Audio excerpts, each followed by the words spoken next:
see that you have 98% of your little Google Analytics graph saying that it's women and not men, and you want to prove to your potential sponsors and advertisers that you are drawing a male audience, I think we can show our husbands your blog, but what we're also talking about is you all being sort of at the forefront of a cultural shift in our country that a lot of people haven't gotten to yet, of men actively participating in parenting.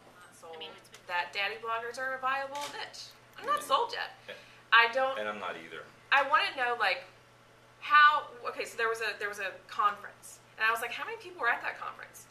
Oh, and then it's a bad example. No, but no, I don't think it is a bad. I don't think it's that bad of an example, because let's say that you had the ideal dad blogger conference that was put on.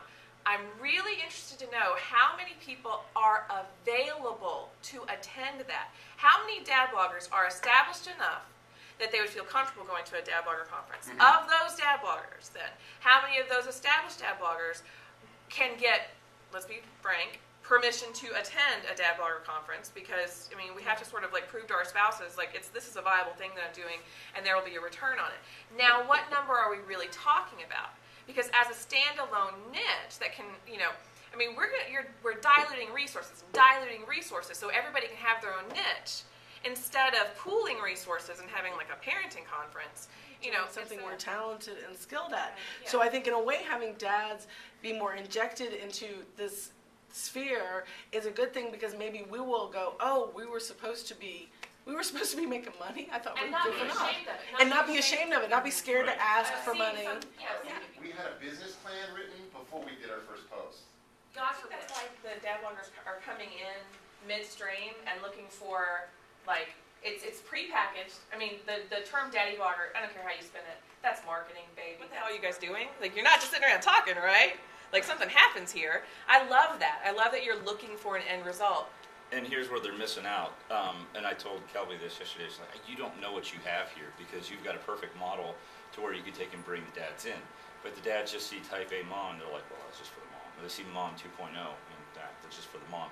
Every session that I sat in yesterday is the kind of information that dads want to know in order to take and make it work as a functioning, viable, you know, whether it's money or, you know, credibility or whatever it is that they're looking for. There wasn't anything in there that talked about how to raise a kid. There wasn't anything in there that was necessarily mom specific. It may have mom in there at different places, but everything in there was applicable to dads. And dads are not coming, but then they're sitting at home going, why isn't this happening for us? And the great thing about the way that this is structured is you've got that whole business end of things, but then today and the second day, then you've got the breakout, so where the dads can talk about something, you know, more dad-oriented. What he did. And then I talked to him a little bit later, and I was like, okay, so tell me how's this going to work? They sign that you go out and dads they can sign up for the whole deal, and they put a little bit of information, and then Brand approaches you, and they're like, well, we want some dad bloggers to talk about this. And then what do? You just kind of throw it out there and see who gets it. He's like, yeah, pretty much.